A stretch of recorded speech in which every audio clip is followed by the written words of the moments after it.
The cold came first. It always did. Before thought. Before memory. Before anything else in the world had a chance to reach her. The cold arrived.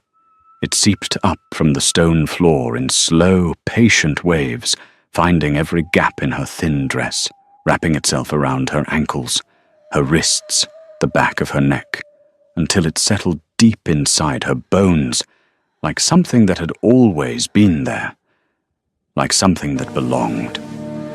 Josie Mills had learned, over the course of 20 years, to stop fighting the cold. She lay curled on her side, on the thin straw pallet in the far corner of the cellar, her knees pulled tight to her chest, her arms folded against her stomach. The linen strips around her wrists had been wound carefully, not by anyone who cared for her, but by her own hands, in the dark, because covering what was beneath them was easier than looking at it. The cellar was not a dungeon. Dungeons, at least, acknowledged what they were. This place was something quieter and worse, a forgetting room. 4 walls of cracked stone, a ceiling of thick oak, 1 iron bolt on the door at the top of the narrow stairs, and silence. A particular kind of silence that did not feel like peace. It felt like the silence of something held underwater for a very long time. Above her head, through 6 inches of polished floorboard, the great hall blazed. She could hear the warmth before she could feel it, the low rumble of important voices, the bright, clean chime of crystal against crystal, the soft slide of expensive boots crossing a floor that had never once known her weight. The pack house of the Doolin Territory had 43 rooms. Josie had been permitted to exist in exactly one of them. She pressed her palm flat against the underside of the floorboard above her. She did this sometimes, when the sounds above became too much and too little at the same time. The wood was always warmer than the stone. Barely. But barely was something. Her father's voice drifted through first. Harris Mills, alpha of the Doolin Territory, proud, powerful, and feared by every pack leader in the northern range, was using his company voice tonight. The smooth, rounded version. The one he brought out for guests he needed to impress. Josie knew every version of her father's voice. She had been studying them her whole life, the way someone learns the patterns of a dangerous animal. She knew his anger voice, and his discipline voice, and his dismissal voice. She knew the particular flat silence he used when he was truly furious, which was more frightening than any of the others, and she knew this one, the company voice, warm and polished as a hearthstone, meant someone important had come to the Doolin Territory tonight. My youngest. Josie? His voice carried the practiced ache of old grief. A tragedy, Your Majesty. She passed before her 6th birthday. A fever. It took her quickly. Lydia is my only heir. The words hit the floor and fell through. Josie did not flinch. She had heard the lie so many times it had worn smooth from use, like river stone. She had heard it told to council members and pack allies and visiting dignitaries. She had even heard it told to the Haskins family once, years ago, before Harris had cut off all contact with that bloodline entirely. Each time, or the words arrived the same way, clearly, confidently, without the smallest tremor of guilt, and each time they landed on her like the flat of a hand. She passed before her 6th birthday. She was 23 years old.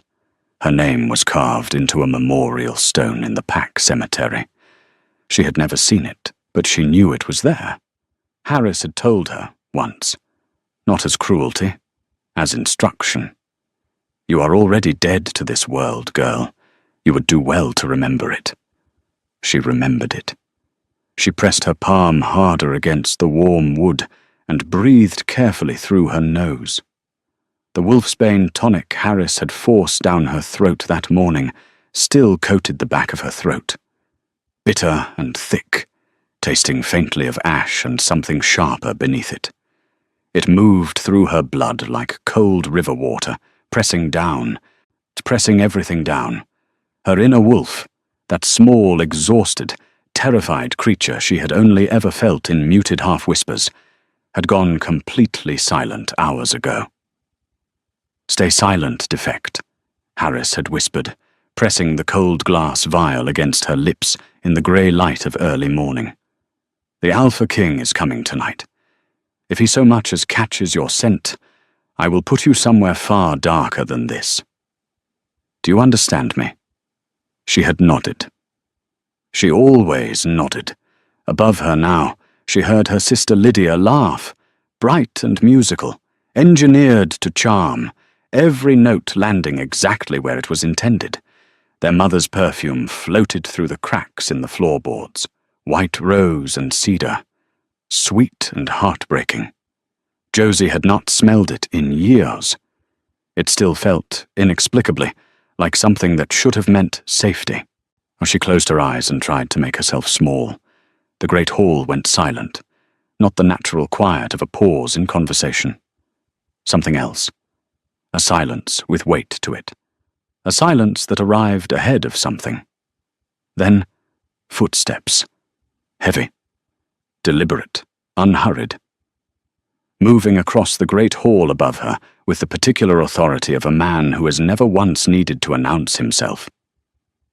These steps were nothing like her father's sharp, impatient stride. They were nothing like the shuffling gait of pack elders or the quick, light steps of Lydia in silk slippers. These steps moved as though the floor was a thing that existed to be walked on, not a statement to be made. They crossed the great hall slowly. They stopped directly above Josie's chest. She felt her breath catch. She heard it. The fluid sound of a very large body lowering itself, carefully, deliberately, to the floor above her. The creak of polished floorboards under a kneeling weight, and then a palm pressed down. Through 6 inches of oak, she felt the warmth of it, as clearly as she had ever felt anything in her life. A warmth that was not the warmth of wood or fire, or anything she had a name for. Something older than names. Something that moved through the floor and into her palm, like sunlight through water. Her wolf, muted, suppressed, pressed down by poison and darkness and 20 years of cruelty, did something she had never done before. She lifted her head. Deep in the hollow center of Josie's chest, something stirred that felt less like recognition and more like remembering. A pull. A deep, magnetic ache. A word her mind did not have, but her body understood completely. Her palm was pressed flat against the underside of the floorboard before she realized she had moved. On the other side of the wood, a large, warm hand pressed back. And then a voice, deep and resonant and utterly still, the kind of voice that belonged to something ancient and unbending, filled the great hall above with 4 words that cracked her world open at its very foundation. Whose heartbeat is that? The great hall was so silent she could hear her own breath. Above her, Harris Mills had no answer. Below in the dark, Josie Mills, who had been told her entire life that she did not exist, held her breath. And for the very first time in 20 years, she hoped that someone might be listening. She had not always known the cellar. There was a time, early and blurred, and fragmented like a dream seen through dirty glass, when Josie had existed in the upper rooms of the pack house like any other child. She remembered, faintly, a window with yellow curtains. She remembered the smell of something baking. She remembered warmth that did not have to be earned. She did not remember how old she was when Harris moved her downstairs for the first time. She only remembered the lock clicking shut above her and the cold arriving, and understanding, in the wordless way of very small children, that something had changed in a way that would not be changing back. By the time she was old enough to ask why, she had already learned not to ask.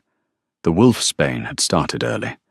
She could not remember a time before the bitter tonic, before the small glass vial pressed to her lips each morning, the burning trail of it down her throat, the strange muffled quiet it brought to the part of her that was always trying to wake up. Her wolf had been stirring since she was very small.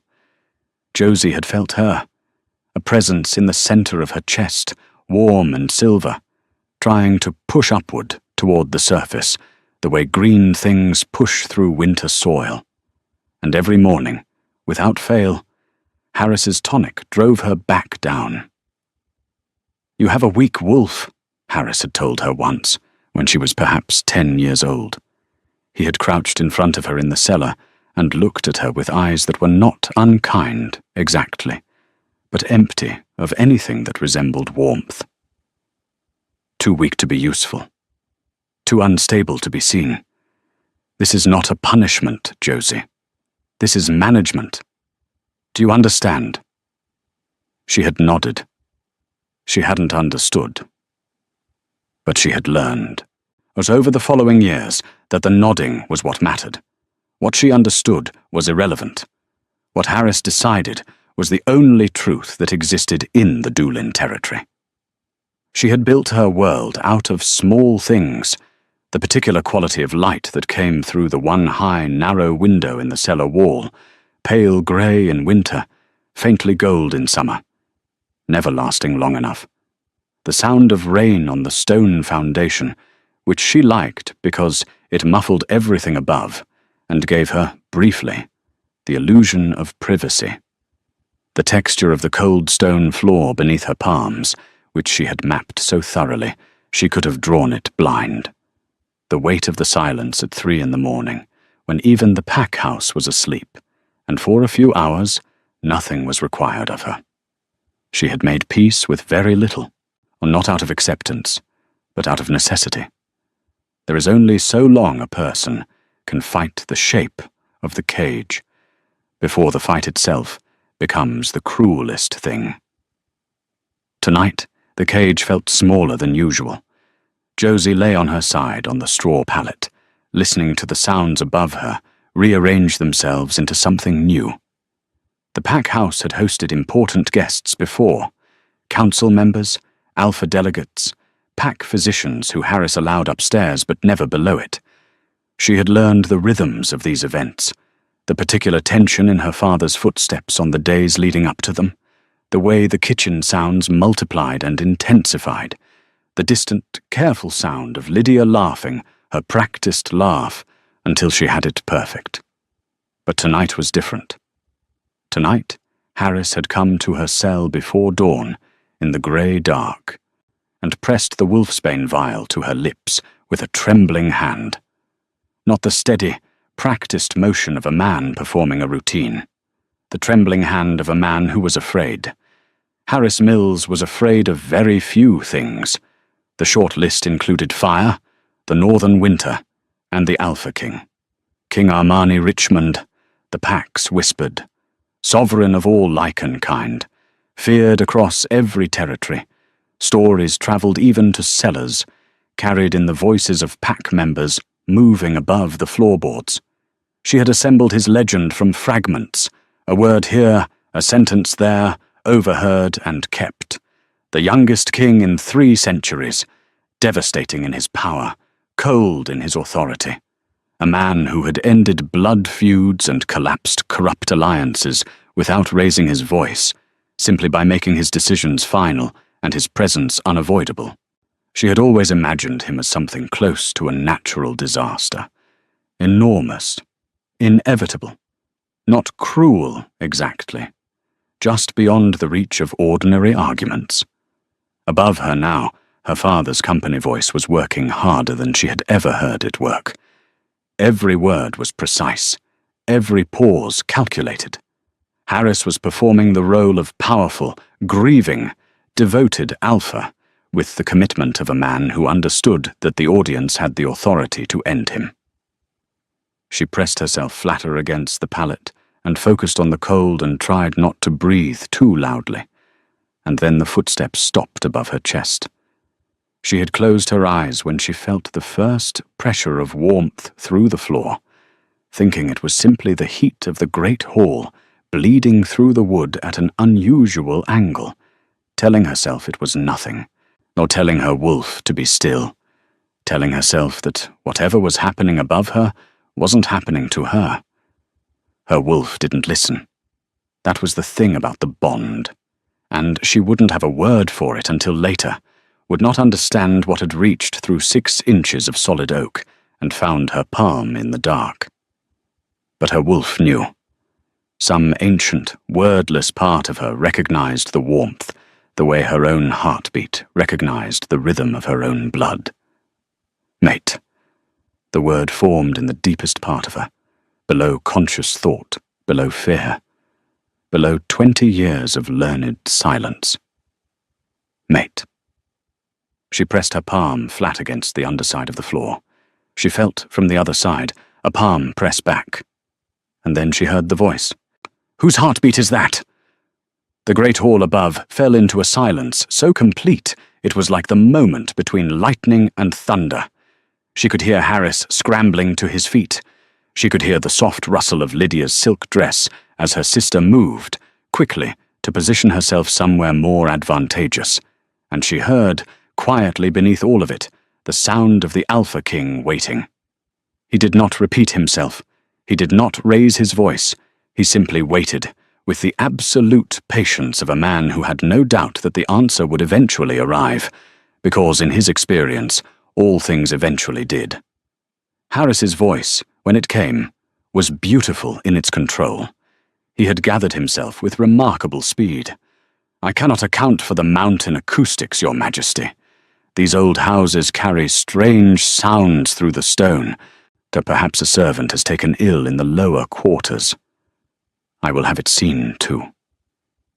Josie held her breath. The warmth on the other side of the floor did not move. "That is not a servant," the king said. It was not an accusation. It was simply a statement of fact. The way a person says the sky is dark or the door is locked. The way someone names something they have already decided they understand. "That," the king said, and his voice dropped to something quieter, something that seemed to bypass the wood entirely and arrive directly in the center of Josie's chest, "is my mate." Harris Mills said nothing. Josie's hand was still pressed against the floor. Her wolf, for the first time in memory, was completely awake. Harris spoke first. He had to. Silence was a weapon he had never been able to leave in the hands of another man for long. "Your Majesty." The company voice had lost some of its warmth, not its smoothness, not yet, but the warmth. A Polish without a fire underneath. "I believe the journey through the northern range has been difficult. These old hall floors carry sound in unusual ways. I assure you, there is nothing beneath this floor that requires the king's attention." Josie pressed herself flat against the pallet. She knew that voice. She knew exactly what it cost her father to produce it in this moment. The enormous, practiced effort of making a lie sound like simple clarification. He had been doing it her entire life, and he was very good at it. She waited for the sound of the king rising, of footsteps withdrawing, of the moment passing the way moments like this always passed, harmlessly, quietly, in her father's favor. It did not pass. Not Alpha Harris. The king's voice was quiet, extraordinarily quiet, but it moved through the floorboards the way deep water moves, not on the surface, but through everything beneath it. "I have traveled 43 territories in 6 years. I have stood in hundreds of pack houses. I have heard every kind of sound these old buildings make." A pause. "I know the difference between acoustics and a heartbeat. And I know the difference between a heartbeat and a bond." Harris said nothing. "I will ask you one final time." Still quiet. Still contained. But something underneath had shifted. The way the air shifts right before the temperature drops past the point of recovery. "And I strongly suggest you tell me the truth." Josie heard her father breathe in. She heard him begin to compose another version of the lie. She never heard him finish it. Or the crack of splitting wood was not loud. It was enormous, not in volume but in presence, a tearing, fundamental sound, the sound of something old being ended without apology. Splinters rained through the jagged gap in the floor onto Josie's upturned face, and she squeezed her eyes shut against them, turning away, her arm coming up instinctively to shield herself. The candlelight hit her like something physical. She had not seen warm light in weeks. The narrow cellar window gave grey light only. Daylight filtered through grime and stone. She had forgotten, somehow, how present light was when it was unfiltered, how it had weight, how it reached into every corner and made it impossible to be invisible. She squinted up at the ragged hole in the floor above her, and saw, through the flood of light and dust, a figure crouched at the torn edge, looking down at her. She did not know what she had expected the Alpha King to look like. She had imagined, over the years of overhearing fragments, something harder, something that looked more obviously like power. But the man crouched at the edge of the ruined floor looked like he had been built out of the decision to never pretend. Sharp features, dark hair, eyes that burned, a deep, rich amber, currently lit with something that Josie, who had no framework for it, could not immediately name. He was very large and very still, and he was looking at her the way no one had ever looked at her before in her life.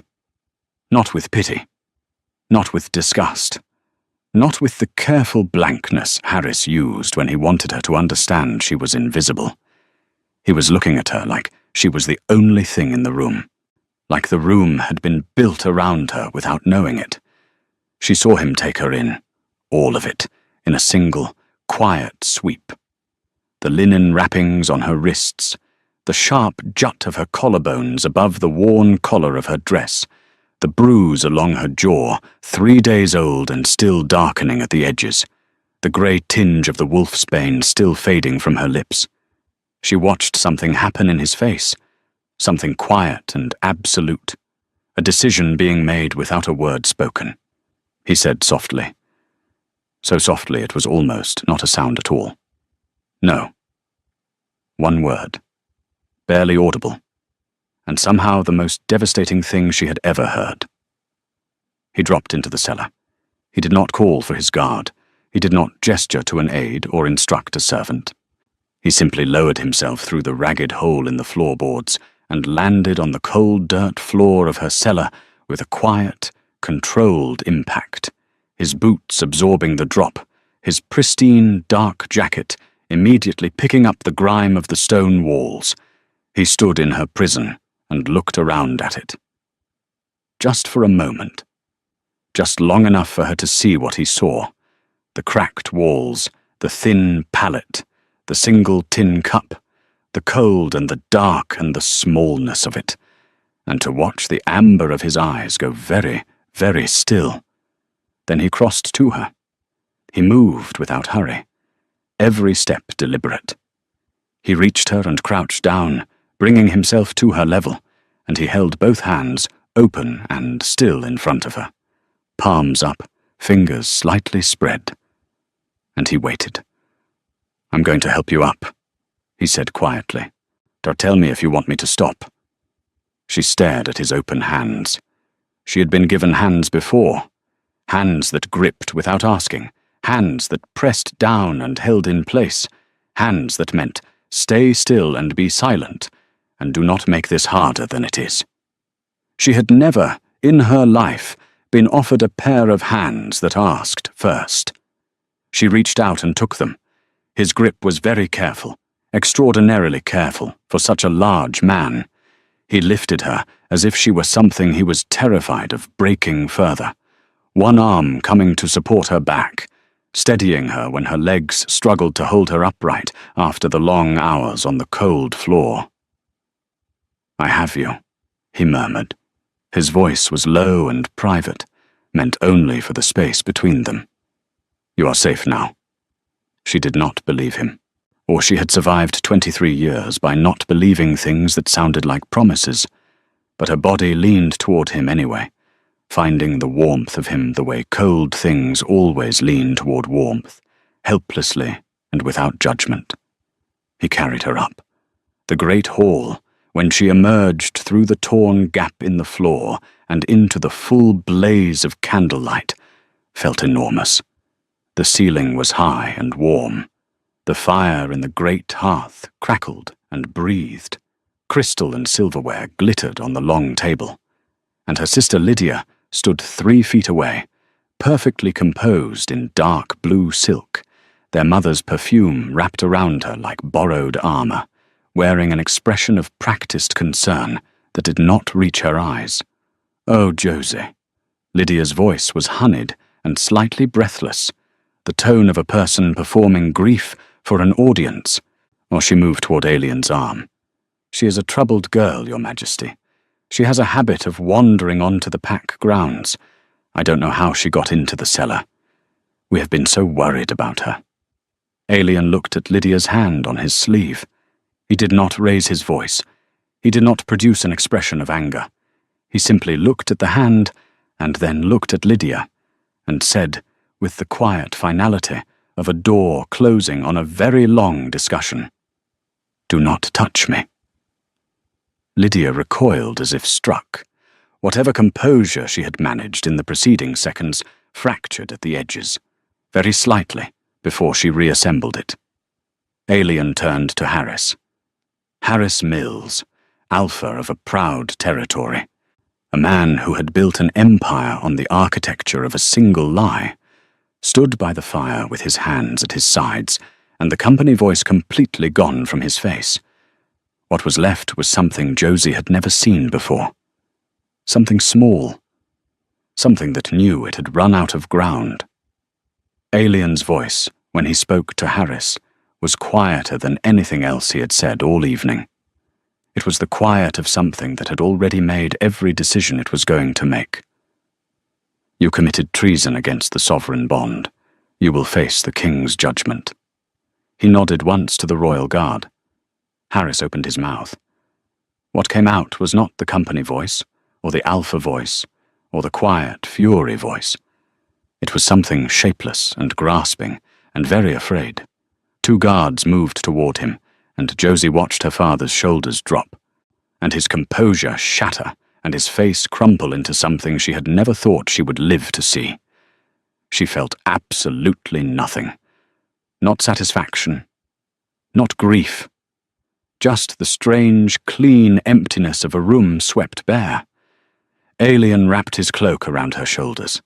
The fabric was heavy and warm, smelling of cedar and something darker, something wintry and clean. She pulled it tighter with her free hand, instinctively, the way she had always pressed her palm to the floor when she needed something solid. At the door of the great hall, she turned once and looked back. The ragged hole in the polished floorboards gaped open in the candlelight. Splinters and cold air, the torn edge of her ceiling, open for the first time. She looked at it for one long moment. Then she turned away and did not look back again. The night air outside the pack house was cold. She expected that. What she did not expect was the smell of it. Open air. Space. The mountain and pine and frost, enormous and uncontained, rolling in from the northern range without any walls to catch it.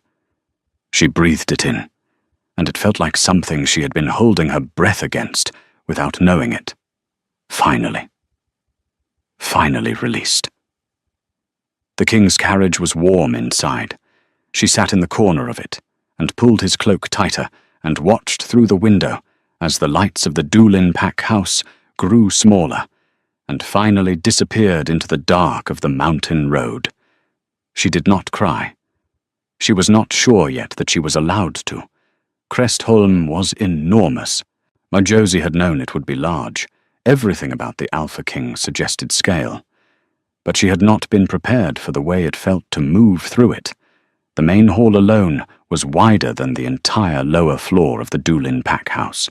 Corridors stretched in every direction, lit by warm amber sconces, smelling of cedar and wood smoke, and something faintly floral she could not immediately identify. She stood in the entrance hall in the King's Cloak and said nothing, because she did not have language yet for what it felt like to be somewhere with so much room. Aelian dismissed the healers who rushed the landing platform as soon as the carriage stopped. There were 4 of them, efficient, well-dressed, carrying toolboxes and asking questions in urgent undertones. He spoke to them quietly, listened to their concerns, and sent them away with the particular authority of a man who does not need to explain every decision he makes. Then he turned to her. "You've been handled by too many hands tonight. 1 more set is all you need right now. Is that acceptable?" She looked at him. No one had ever asked her that before, whether something was acceptable to her. The question itself was so foreign that for a moment she simply processed it. The way the body processes cold water, aware of it before able to respond to it. She nodded. He brought her to a set of rooms in the East Wing, private, warm, furnished with an understated heaviness that felt permanent rather than decorative. A fire had already been lit in the hearth. The bed was enormous, piled with fur blankets and deep pillows. The window looked out over the mountain range, now dark and vast and scattered with stars. He sat her on the edge of the bed and pulled a low chair close and sat in it, which brought his eyes level with hers. "I need to clean the burns on your wrists," he said. "I'm going to unwrap the linen. Tell me if you want me to stop." She looked down at her wrapped wrists, then back at him. Then she held them out. He unwrapped the linen carefully, layer by layer, as if every fold was something that required attention. When the silver burns came into view, the pale, layered scars of repeated exposure, some old and flat, some still pink at the edges, he stopped for a moment. His hands stayed very still over hers. He did not make a sound. She watched his face. He did not look at the scars with pity or disgust, or even the careful clinical blankness of a person trying to be professional.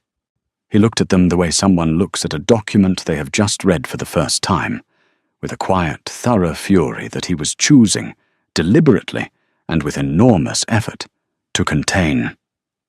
He cleaned the burns with a solution that stung and then went numb, and he did it without rushing, and he explained each step before he performed it, and when her hands trembled once, involuntarily, at the unexpected sting of the solution, he slowed down and waited until they steadied. When he finished, he pressed his lips to the deepest scar on the inside of her left wrist. Not with desire, with something far more devastating than desire. The way someone presses their lips to a wound they wish they had been there to prevent. "These are not your shame," he said, his voice rough at the edges. "They are his confession." Josie's throat tightened. She looked at the ceiling for a moment, and breathed through her nose, and managed, somehow, to keep her face still. She had been keeping her face still for 23 years. She was very good at it. The wolfsbane antidote came next, administered carefully, a small vial of clear, tasteless liquid that warmed its way through her blood over the following hour, dissolving the grey fog that had blurred her senses since morning. She felt her wolf stir as the antidote reached her, a slow, tentative uncurling, like a small animal waking cautiously in a new and unfamiliar place. And then the fear came. Because the antidote had cleared, and the poison was receding, and her wolf was stirring, but not breaking through, not rising, not doing the thing that wolves did when the thing suppressing them was removed, just stirring, and then going quiet again. She told him. She did not know why she told him. She had spent her entire life keeping the truth of herself hidden, and this particular truth felt like the most humiliating one she possessed. But she said it anyway, staring at her cleaned and bandaged wrists in her lap. "My wolf never came. The poison is clearing, and she is still not there. I think I have always thought that I might be empty, that Harris was right about that part, at least. The room was quiet for a moment. Alien did not immediately tell her she was wrong. He did not flood the silence with reassurance. He sat with what she said the way someone sits with news they need a moment to fully receive, genuinely, without flinching from it. Then he moved to sit beside her on the edge of the fur-draped bed. Not close enough to press against her, close enough that his warmth reached her arm like sunlight through a window. "She is not gone, Josie," he said quietly. "She is hiding. And I am not going anywhere until she understands it is safe to come out." He said it the way someone says a thing they intend to keep. Not a comfort offered to make the night easier. A statement of intention that had already passed through every possible objection and come out the other side unchanged. She looked at him. He looked back. And she felt, in the silence between them, the first crack in a wall she had been building, brick by silent brick, for 23 years.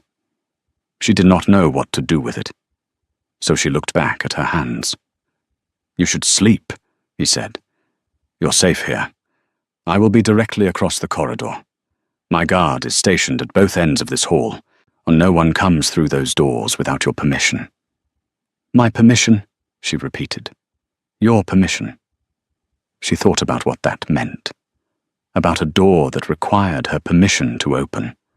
About being inside a room that was hers by choice rather than by force.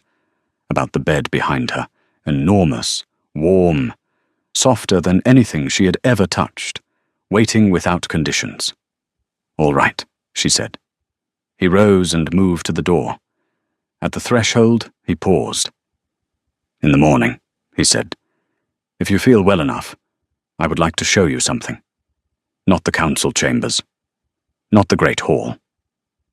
Something I think you might like." She almost asked what it was, but she found she didn't need to know in advance. The not knowing felt, strangely, less like danger than it had ever felt before. She simply said, "All right." He left. The door closed with a soft, clean click, and Josie Mills sat on the edge of an enormous warm bed in a room full of firelight and cedar scent, and looked at the door for a long time, at its solidness, at its size, at the fact that it was closed in a way that meant she was inside and safe, rather than inside and contained. Then she lay back on the pillows and pulled the fur blanket up and felt the warmth of it settle over her like something she had always been owed. She was asleep within minutes. For the first time in 23 years, she did not dream of stone. In the morning, he brought her to the greenhouse. He opened the door and stepped aside, and that was all. He did not describe it, or announce it, or tell her how to feel about it. He simply held the door open and let her walk in. Or the greenhouse ran the full length of the east wing of Crestholm.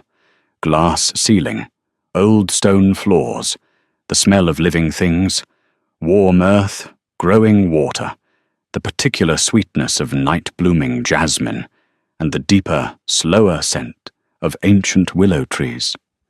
A stone fountain trickled somewhere in the center, its sound soft and constant, and utterly unremarkable in the way of things that have always been there. Josie walked in and stopped her. She stood in the center of the greenhouse and breathed in. Just breathed. The warm, living air filled her lungs. The first air she had breathed in 23 years that was not cold stone or damp cellar or the sharp, suppressant bite of wolfsbane. This air was alive. This air had things growing in it. She stood there for a very long time. Alien stood at the door and watched her. Wotan did not say a single word, and she would not know until much later what she had looked like standing there in the middle of all that living warmth. She would not know until he told her that it was the moment he was most certain of what he already knew. When she finally turned, her eyes were dry. but her face was open in a way that faces are rarely open past the age of childhood. Not vulnerable exactly, just present, entirely, unguardedly present. "Thank you," she said. He nodded. "It's yours to use whenever you like." They walked through the greenhouse together after that, without hurry. She asked, quietly, about some of the plants she didn't recognize. He knew them all, not just their names, but their histories, their properties, the particular conditions they preferred. She listened. He spoke without performing, without showing off.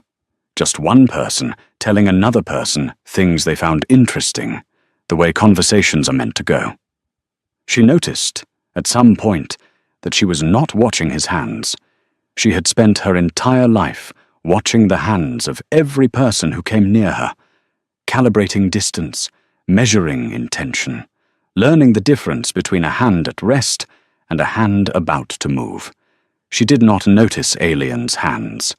Her body had already decided something about them that her mind had not formally agreed to yet. That evening, back in her room, she pressed her palm flat against her own chest, the way she had always pressed it against the floor, and she felt, faint but present, a warmth below her sternum that was not the fire, and was not the blanket, and was not anything she had a name for. Her wolf, in the deep dark of her, was still awake. She was watching, waiting. Not for the danger to pass, for the safety to hold. 3 days into her stay at Crestholm, Aelian was called to a full session with the High Council. He told her at breakfast, a meal that had still not lost the surreal quality of being warm and sufficient, and placed in front of her by someone who had asked, the evening before, what she preferred. He told her without apology or performance, simply as information. The council session would run most of the day. There was a guard stationed at both ends of her corridor. She was free to go anywhere in the fortress she liked. "The archives," he added, passing the bread, "are particularly good. 3rd floor, east corridor, the double doors. Gregory Hobbs, our historian, is usually there. He will not speak to you unless you want him to." She went to the archives. The double doors were old and heavy, and opened on a room that smelled exactly the way she had always imagined books smelled. Layers of parchment and dried lavender, and the faint, pleasant dust of accumulated knowledge. The ceilings were high, and the shelves ran floor to ceiling, and there was a long central table with good, steady lamplight. Gregory Hobbs was there, hunched over a spread of documents at the far end of the table, a small, deeply absorbed man of perhaps 70, with wire spectacles and ink-stained fingers. He glanced up when she entered, nodded once with the courtesy of someone acknowledging a presence without requiring anything of it, and returned to his documents. She settled at the other end of the table and pulled a book toward her, a history of the Northern Territories, thick and dense with maps and genealogies, and began to read. For the first time in her life, she read without listening for footsteps. She did not notice the air change when Lydia arrived.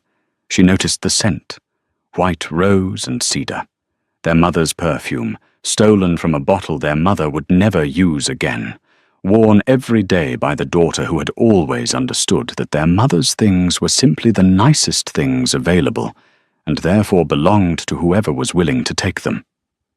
Josie looked up. Lydia was standing at the door, her hand resting lightly on the frame, her posture relaxed in the way of someone who had planned exactly how they were going to enter the room. She was wearing a deep grey dress that must have cost an extraordinary sum, and her hair was arranged with the precision of someone who understood that appearance was a form of argument.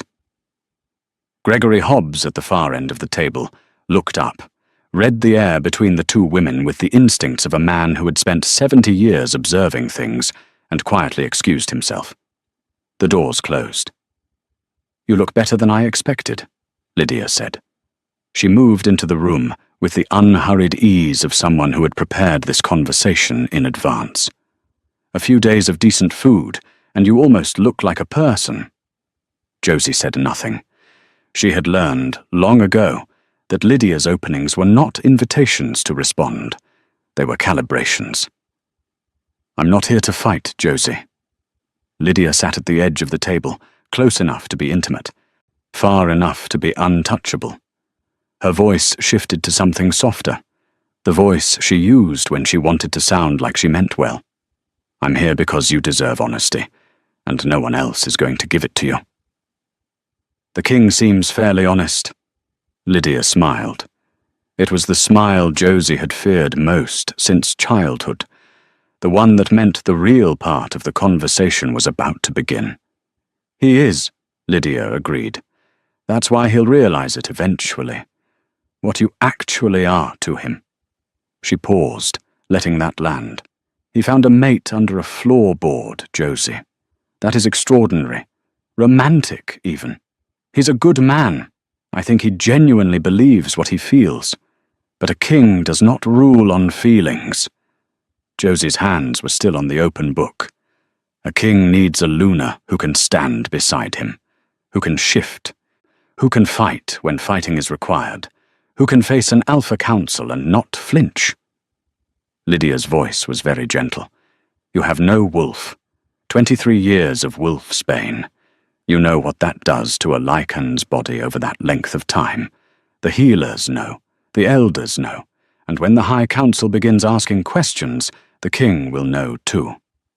Silence. Then, softly, dropped with the precision of someone who has chosen their moment carefully. "A girl whose wolf never came cannot carry a child, Josie. You know this. The council will remind him of it the moment the ceremony is discussed." The word barren was not spoken. It didn't need to be. It arrived in the space Lydia left for it, and landed the way Lydia had intended, not like a blow, but like a door closing, quietly, finally. Josie looked at the open book in front of her. She looked at the words on the page without reading them. She felt, somewhere deep below her sternum, the fragile new warmth that had been building quietly for 3 days. The greenhouse, the careful hands, the voice that asked before it touched, begin to go very, very cold. "I'm only saying this," Lydia said, rising, "because you deserve to protect yourself before you believe in something that will not protect you back. You've spent your whole life being kept, Josie. Don't let it just be a different cage." She left. The doors did not close completely. Josie sat in the quiet of the archives and looked at the gap between the door and the frame and thought about cages. She had been so careful. She had moved so slowly through these 3 days, testing each small piece of warmth before trusting her weight to it, the way someone tests ice. And yet here it was, Lydia's voice, in the room where she had finally felt safe, dismantling each piece with the surgical efficiency of someone who had always known exactly where the load-bearing parts were. She did not move. She went very still, and that stillness was a thing she knew, the particular stillness of someone who has been hurt so many times that their body has stopped flinching as a reflex, and started simply absorbing. The archive doors opened again, not slowly this time. Alien stood in the doorway. He had come from the council session.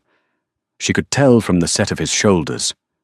Not tense, exactly, but held in the particular way of a man who has spent hours in a room full of people who doubted him and remained standing anyway. His amber eyes found her face and stilled immediately, reading something there that made him cross the room without saying anything at all. He reached the table, looked at the empty space where Lydia had sat, looked at her face. Where did she go? She was escorted out, a guard's voice from the doorway confirmed.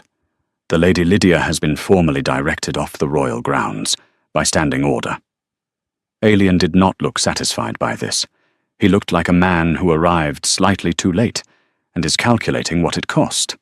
He sat down beside her, not across from her. Beside her, as he always chose, Never above, never opposite, always beside. She told him what Lydia had said. All of it. She said it without flinching and without performance, in the flat, careful voice she used for facts. She told him about the wolf, about the healers, about the council. She told him about the word Lydia hadn't said, and the space it left, and what her body had done with it. He listened.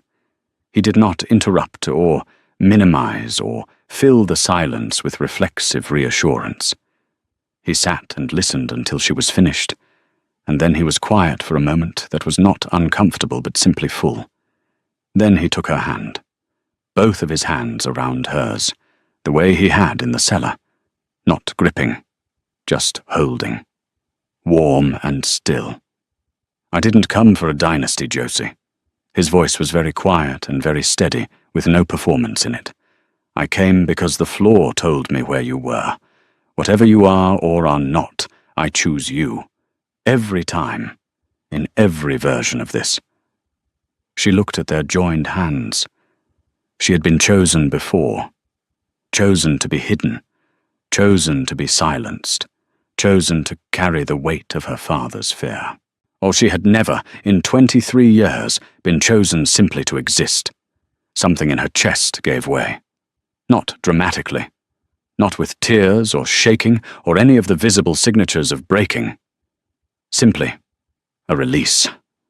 Like a breath held so long, the body has forgotten its holding. The air in the archive shifted. Gregory Hobbs, who had returned quietly to the doorway to check on the situation, stopped moving entirely. The temperature dropped first. A sudden, sharp clarity. The way air clears before a significant change in weather. Then the scent arrived. Not gradually, but all at once, as if it had been waiting behind a door, and the door had simply opened. Ancient and glacial. Silver leaves and deep winter, and something older than either. A scent that carried weight in the way sovereign things carry weight. Authority without announcement, and power without display. Alien stumbled backward from the chair. His pupils went wide. In the corridor outside, 2 royal guards, 30 years of combined service, steady men, men who had never broken formation without an order, dropped their weapons. Their knees hit the marble with a sound like punctuation. Josie was simply sitting at the archive table, not moving, not performing, just breathing. Below, in the great hall, the High Council session stopped mid-sentence. Every ancient pack lord in the room, powerful, proud, the kind of men who had spent lifetimes bowing to nothing, felt the pressure arrive like a wave breaking over a seawall. One by one, without intention, without choice, they sank to their knees. Josie, Alien said. His voice was different. Still him, but stripped of its surface calm, like reaching something underneath that was raw with recognition. He was staring at her as if he was seeing her for the very first time, and simultaneously as if he had always known. That is not the scent of an ordinary wolf. She looked at her hands, then back at him. Her wolf was not hiding anymore. She was pacing, awake and restless and no longer afraid. "What did your father do?" Alien asked. And his voice, for the first time since she had known him, held the very edge of something that trembled. Gregory Hobbs arrived within the hour. He came through the archive doors at a near run, which was not his usual mode. His usual mode was the measured shuffle of a man with more knowledge than urgency. But he arrived at a near run, his arms full of brass-bound scrolls, his spectacles crooked on his face, breathing harder than a 70-year-old man with ink on his fingers should be breathing. He stopped when he reached the table. He looked at Josie, and then he did something she had not expected from a court historian encountering an unknown young woman for the first time. He bowed. Not the perfunctory nod of courtesy he had offered earlier. A genuine full bow, forehead tilted, hands folded, the bow of a subject to a sovereign. When he straightened, his eyes were bright with an emotion that sat somewhere between grief and awe, and he could not seem to look at her face directly for more than a few seconds at a time. "I need to show you something," he said, addressing Alien, but keeping Josie in his peripheral vision, as if losing sight of her might make her disappear. "What, I've needed to show someone this for a very long time." He spread the scrolls across the table. They were old, the kind of old that means fragile, the kind where the edges crumble at a touch and the ink has faded from black to a deep brown. Maps and genealogies and legal records of the Northern Territories, some dating back 3 centuries. "The scent," Gregory said. "I recognized it. I didn't believe I would, because I thought the bloodline was extinct. But I recognized it." He pointed to a passage in one of the scrolls. The writing was small and dense with legal terminology, but Josie followed it, reading carefully, while Gregory spoke. "The Haskins line," he said. "Architects of the original Lycan laws, builders of the first pack accords, direct conduits of ancient sovereign magic, the deepest variety of Lycan power, and the kind that carries authority in the blood and in the scent. The Haskins line was presumed extinct following the Northern Territory Wars 3 generations ago." Josie kept her eyes on the document. "The wars were presented, historically, as a natural power shift, multiple allied pacts, claiming the Northern Range through agreement and acquisition. That is the version in the public record." Gregory turned to a second scroll. "This is not the public record." The second scroll was different from the others, newer in its age, written in a sharper hand, with the kind of angry precision of someone documenting something they are documenting, because they are afraid it will otherwise be destroyed. A private account. A witness record? "Harris Mills's grandfather orchestrated a coordinated campaign," Gregory said. His voice was steady but quiet. "Or not a war. An erasure. Every member of the Haskins sovereign line, the land, the bloodline records, the legal rights of succession, all of it seized, and the history falsified to support the seizure." Alien's hand was flat on the table. He was very still. "There was one gap in the record," Gregory continued, "one unaccounted detail. A Haskins infant, born during the campaign, before its completion, whose name appears in the early records and then simply stops. No burial record, no fate noted. Simply gone." The room was quiet. Josie looked at the name in the early record. She looked at the date beside it. She looked at the name of the woman in the record above it. A mother, young, whose death date was listed in the same year. She was very, very still. The pieces did not arrive gradually. They arrived the way certainty arrives, all at once, with the heavy, unignorable weight of a thing that was always true and is only now being seen. "He started the Wolfsbane before my wolf even presented," she said. Her voice was quiet and perfectly level. "I was 4 years old. He didn't wait to see what I was. He already knew." She looked up, at Alien, at Gregory, at the scrolls spread across the table with their ancient, patient evidence. "He didn't beat me because I was weak." Something in her chest, not pain, not exactly, a different thing, the particular burning sensation of a truth that has been sitting in the dark for 23 years, finally being looked at in full light. "He beat me to make sure I never realized I was strong enough to take everything he stole." Gregory Hobbs pressed his eyes closed briefly. When he opened them, he was looking at her with the expression of a man who has spent years carrying a grief he had no one to give to. "You are not a defective Omega of the Mills line," he said gently. "You are the last surviving heir of the Haskins sovereign bloodline. Your mother was Briella Haskins. She died protecting you. Harris took you as an infant and suppressed your aura from the moment your wolf first stirred. Because if you had ever come into your power naturally, every pack in the Northern Range would have recognized you. And his authority would have ended Josie said. Everything he built would have ended, Gregory confirmed. The fury, when it came, did not erupt outward.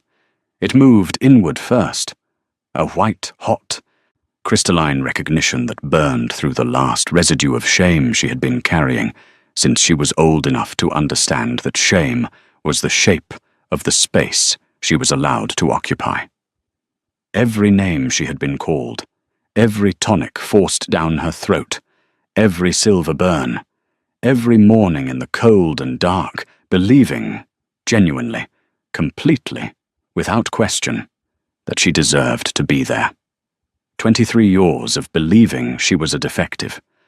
23 years of accepting the punishment because some quiet, foundational part of her had absorbed the story that she was broken, and broken things were handled the way Harris handled her. She was not broken. She had never been broken. She had been stolen and silenced and buried alive by a man who was afraid of what she was, and she had survived it, all 23 years of it, with no support and no knowledge and no name for the power she carried. Her wolf was not hiding anymore. She was fully awake, pacing with long, deliberate steps, her head up and her silver eyes burning in the dark of Josie's chest. Alien did not try to contain the fury. He did not redirect it or soften it or make it more comfortable for the room. He stood beside her, shoulder to shoulder, not in front of her, not managing her, and he let it exist at its full, righteous size. When she finally turned to him, her eyes were blazing silver at the edges, the first physical manifestation of her sovereign aura showing in her irises, and she said, "I want him to face what he did. All of it. Every day of it." Alien's amber eyes were steady and certain. He did not pause, did not temper, and I did not offer caution. "Then we go get him," he said. Josie Mills reached out and took Armani Richmond's hand first.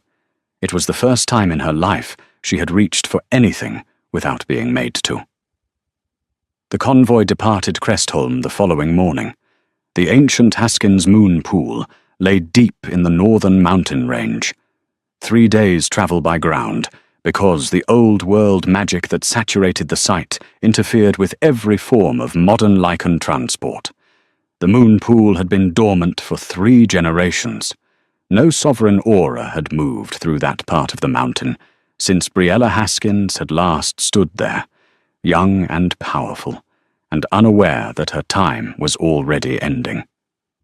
The royal convoy was 12 vehicles. Alien rode in the first with Josie. His elite guard fanned out ahead and behind. The mountains through the reinforced windows were white and vast and absolute, the kind of landscape that made everything human-sized seem small by comparison. Josie watched the frost creep across the inside of the glass and felt her wolf pacing in her chest, restless and alert, more present than she had ever been, responding to the pull of the northern range with the deep, bone-level recognition of something returning to a place it had always belonged. "She's excited," Josie said quietly, meaning her wolf. Alien glanced at her from the other seat. "She knows where we're going. She's never been there." "Her blood has," he said simply. Josie considered this. The idea that she could carry the memory of a place in her blood, that her wolf could recognize a landscape she had never walked through, as because someone who shared her blood had once called it home. The idea that she was not only herself, but the continuation of something. A name, a line, a mother she would never know, who had died making sure she lived. She looked at the frost on the glass, and breathed out slowly. Alien reached across the space between their seats and pressed his lips to her knuckles. Not announced, not performed. Simply quietly, because her hand was there, and he wanted to.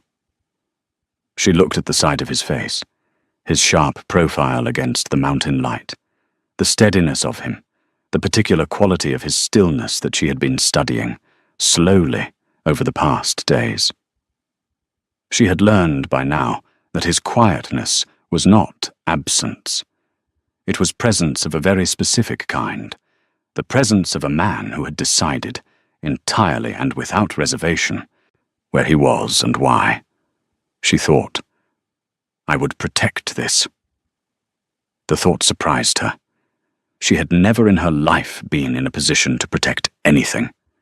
The feeling was new and unfamiliar, and felt, strangely, like coming into a room she had always been kept outside of.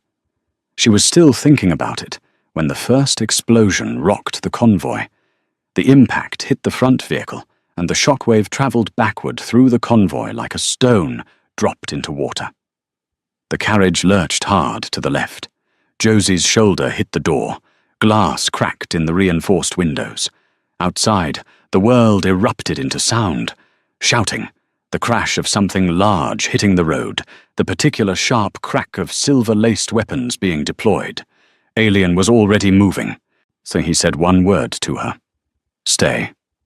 With an expression that was not a command, but a request, the difference visible even in the single syllable. Then he was out the door. She stayed. For approximately 40 seconds. Through the cracked window she could see the shape of the ambush. It was thorough, and it was planned, with the precision of something that had been prepared over time with significant resources. Both ends of the valley road were sealed, fallen trees arranged before and behind the convoy, with the deliberateness of a trap rather than the chaos of a natural fall. Figures moved down the ridges above, too many, coming from every angle, armed with weapons that gleamed with the particular dull silver grey of laced blades. Harris had liquidated everything. She understood this, watching the numbers. He had spent his entire territory treasury, called in every favour, hired every available force, all of it, thrown at this single moment. This was not a desperate last move. This was the move of a man who understood that he had only one chance remaining and had committed everything he possessed to it. She watched Alien move through the chaos below, controlled and devastating, efficient in a way that was not cold, but simply clear. Every action purposeful, every movement conserving energy against the overwhelming numbers. He was extraordinary. He was also outnumbered. The carriage door tore off its hinges with a screech of metal. She was cornered before she could move, the walls of the ruined carriage around her, the familiar geometry of no exit, the same dimensions as every space that had ever been used to contain her. What the figure in the doorway was large and armed, and had a silver-laced blade raised with the particular raised angle of a killing blow. She saw Alien, 20 feet away, turn. She saw him calculate the distance. She saw him understand he could not cover it in time. She saw him choose. He moved in front of the blade. The sound was terrible. She would not remember it clearly afterward. Her mind would protect her from the specific quality of it. She would remember only the silence that followed, the way the bond between them simply went dark, like a lantern extinguished mid-flame. She caught him as he fell. His weight was enormous and warm against her, and the grey veins of the silver poison were already tracing their path from the wound upward, moving toward his heart with the quiet, or merciless efficiency of a toxin that had been designed specifically to end lichen healing. His golden eyes found her face. His hand lifted, trembling, costing him something enormous, and brushed her cheek with 2 fingers. "Live," he said. Just that, his voice barely audible. And then the bond went dark. What happened next did not feel like a decision. It did not feel like courage or fury or any of the named things. It felt like the last wall of a dam encountering more water than it was ever built to hold. Her wolf did not ease into the world. She tore through. The shift was nothing like what Josie had imagined shifts to be. The smooth, controlled transition she had watched other pack members perform her whole life. This was a rupture, a detonation, a blinding, violent, a luminous eruption that tore the carriage roof clean off its frame and scattered the remaining windows outward in a shower of safety glass. The sovereign aura that exploded outward was a physical force. It moved like a pressure wave, expanding from her center outward in a perfect invisible circle, hitting every person in the valley simultaneously. Every rogue fighter within 50 feet went to their knees involuntarily. The ones beyond 50 feet froze, weapons half raised, their bodies responding to something their minds could not override. Josie rose from the ruins of the carriage. She was enormous. White. A white that was not simply the absence of color, but the presence of light. The way snow is white, but starlight is white differently. Her eyes were liquid silver, reflecting the winter sky above, and her sovereign aura poured from her in visible, shimmering waves that the cold mountain air crystallized into something almost tangible. She had never shifted before. She had no framework for this shape, no memory of ever wearing it. It did not matter. Her body remembered what her mind had never been allowed to learn. She moved through the rogue force with a precision that surprised even her. Each action, not wild but measured, the particular measured fury of something reclaiming what was owed to it. The mercenaries broke quickly. Men hired with stolen money have the genuine reason to stand against a sovereign in full power. They fled first in groups, then in panicked ones and twos, scrambling up the ridges they had descended so confidently. On a concealed ridge above the northern end of the valley, two figures climbed into a vehicle and attempted to drive. She found them before they reached the first bend.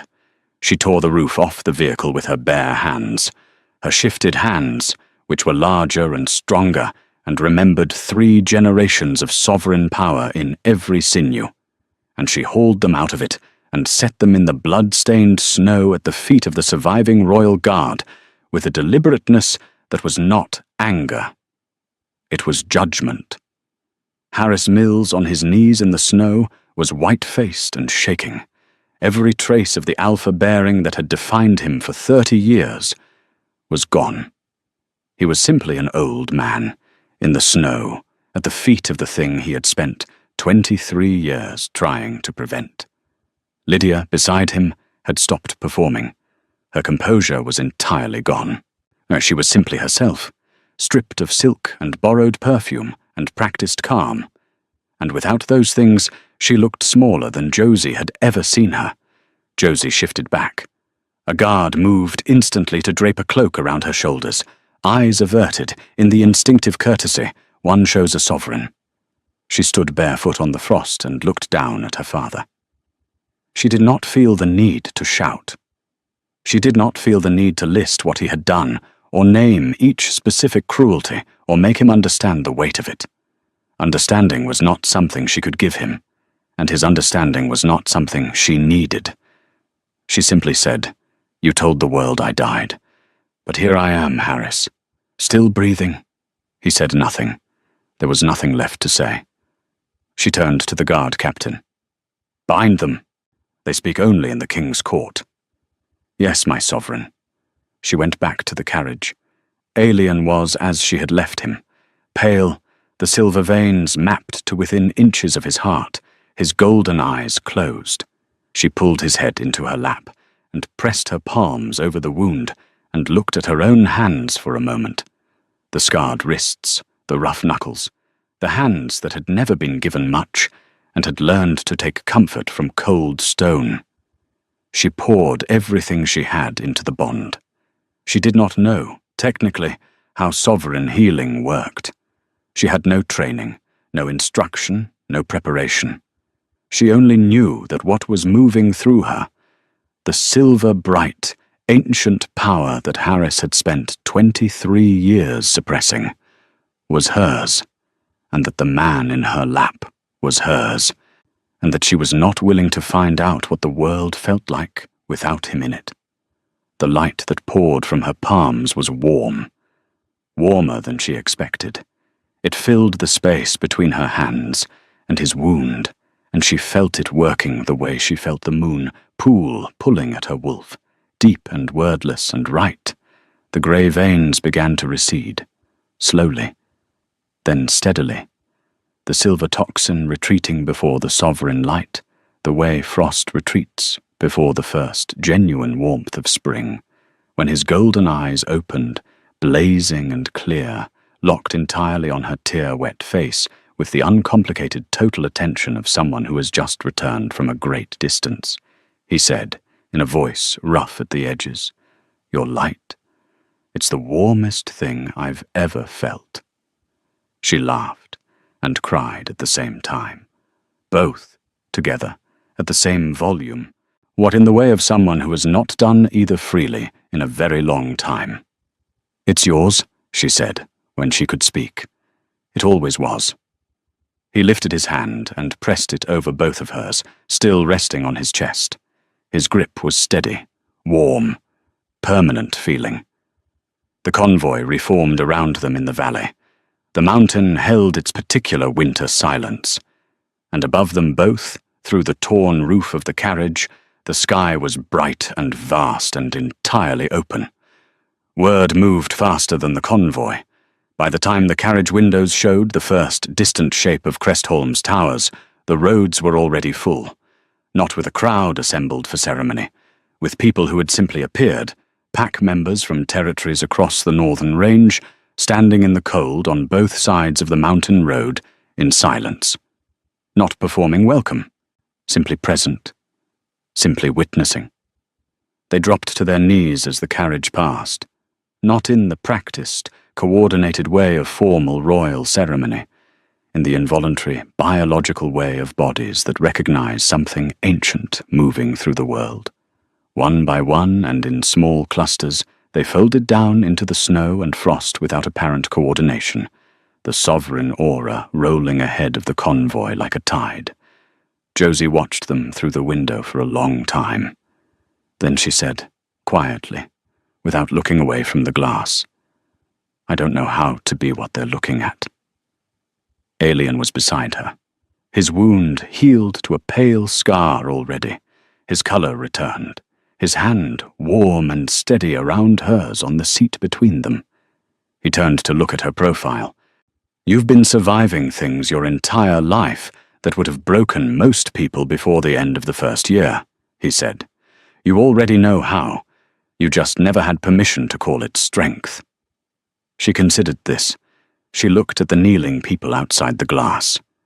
She thought about the cellar floor and the cold and the 23 years of being told that the truth of herself was something to be hidden. She thought about a mother she had never met who had died making sure she lived.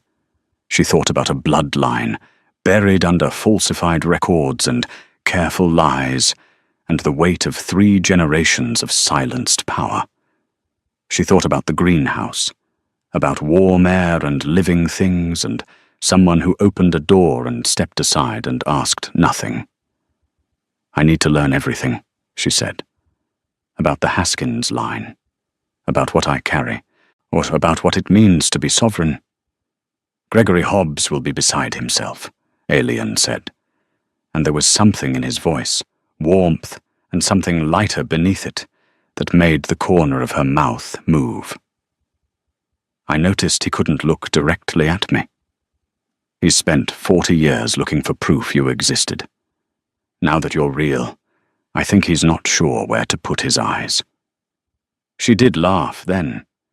Brief and surprised and genuine, the laugh of someone discovering that laughter is still available to them, that it did not require a reason, that it could simply happen, that she was apparently a person who could laugh in a carriage on a mountain road after everything that had happened in a valley the day before.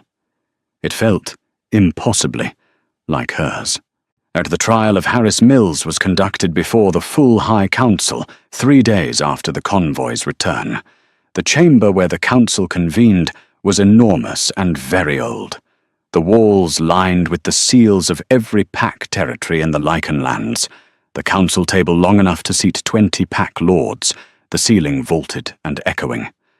Josie had been inside it once before, briefly, and she had noticed the way the room was designed to be impressive at the expense of anyone standing before the council rather than seated at the table. She was not standing before the council. She was seated at its head. The High Council members, ancient, proud, at the kind of men and women who measured worth in bloodlines and battle records and the particular density of their own authority, sat along both sides of the table and could not quite manage to meet her eyes directly. She noticed this without amusement. The sovereign aura did not distinguish between enemies and allies. It simply was, and the bodies in its presence simply responded. Gregory Hobbs presented the historical evidence first. He was thorough and precise, and spoke with the measured conviction of a man who has been waiting his entire professional life to give this specific testimony. He brought the scrolls. He brought the private account. He brought the genealogical documentation that traced Josie's bloodline from the founding Haskins records to the missing infant whose name appeared and then stopped. He placed every piece before the council with the particular care of a man who understands that what he is presenting is not just evidence, but history being corrected. The medical records came next, recovered from Harris's private study, a locked cabinet beneath his desk that had not survived a Royal Guard search with any of its locks intact. 17 years of careful, systematic notation, the dosage adjustments, the timing of the silver restraints, a record kept not out of guilt, but out of the methodical diligence of a man who wanted to ensure the suppression never slipped. Harris stood at the end of the table in the formal restraints of Lycan Court custody and listened to it all. He had attempted, in the days since his capture, to reconstruct some version of his bearing, the shoulders straightened, the chin lifted, and something in his posture that gestured toward the alpha authority he had worn for 30 years. When the evidence concluded, he spoke. He used the pack voice, the deep, resonant voice of an alpha addressing subordinates. He called Josie a political instrument, a manufactured claim, a girl of uncertain origin being wielded by an ambitious king to consolidate a northern territory power. He called the documentation fabricated. He called Gregory Hobbs a senile historian chasing a ghost story. He had clearly rehearsed this.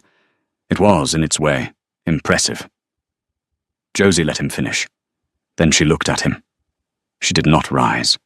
She did not speak. She simply turned her eyes to Harris Mills and looked at him steadily, and her sovereign aura, which she was still learning to modulate, was still becoming familiar with, rolled through the chamber like a wave finding the shoreline. Harris's pack voice stopped. His shoulders went down, not in the deliberate way of a man choosing to stand down, in the helpless way of a body that has encountered something its alpha conditioning is not built to withstand. He sank to his knees before he appeared to fully realize he was doing it.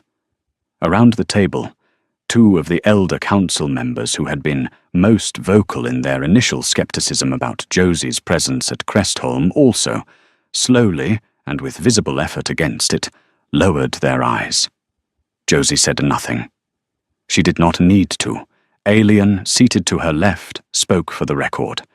Alpha Harris Mills is stripped of his territory, his alpha title, and his freedom. He will answer to the full council for crimes against a sovereign bloodline. His sentence will be determined by the laws of the Northern Accord, the same laws the Haskins line built, and that Harris's family spent 3 generations pretending did not exist. Lydia's fate was quieter. The sealed letter recovered from Harris's private study, written in Lydia's hand, addressed to their father on the occasion of Josie's 12th birthday, advising an increase in wolfsbane after she observed Josie's eyes going silver during a fever, was read into the record without comment. Lydia was stripped of her claimed heirship and formally exiled from all Lycan territories. She was escorted out without ceremony. Josie did not watch them leave. She was already done looking in that direction. The coronation, was not the elaborate production it might have been under different circumstances. Dwalien had offered her something grand, the full ceremonial weight of a sovereign installation, with every pack lord in attendance, and the ancient rites performed by the high priests of the Northern Accord. She had listened to his description of it, and then asked calmly, "Can it be smaller? Can it be real rather than impressive?" He had said without hesitation, "Whatever you want." It was smaller. It was real. The great hall of Crestholm was dressed simply. Cedar branches and white candles, the smell of wood smoke, the warm amber of firelight on old stone. The council was present because their presence was legally required. The royal guard stood along the walls. Gregory Hobbs was in the front row, looking as though he might need to sit down at any moment. Aelian stood at the head of the hall in royal black and deep gold. And he looked exactly the way he always looked, completely himself, requiring nothing from the room to feel certain of his place in it. He reached out his hand as Josie came through the doors. She took it. They walked to the dual thrones together, side by side, as they had always moved. Beside, not before, not behind.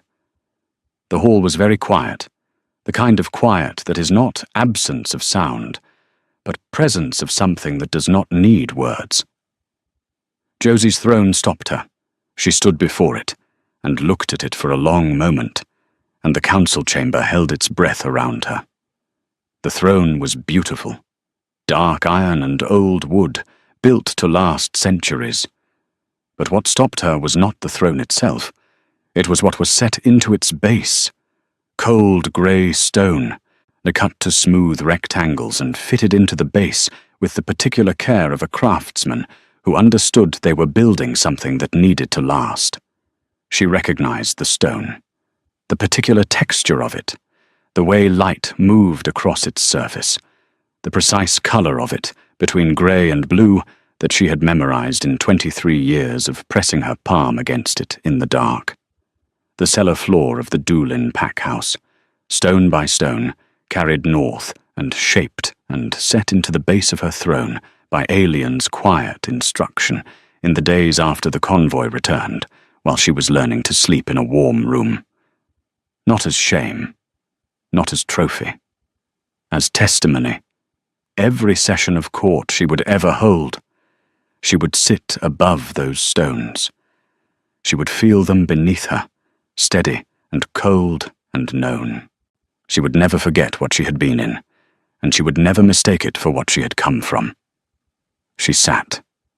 She rested her hands on the arms of the throne, and felt the stone cool beneath her palms. And this time, for the first time in her life, the cold did not feel like a cage. It felt like a foundation, solid. Hers. Something she had survived, and had therefore earned the right to build on. The hall bowed. The pack lords knelt.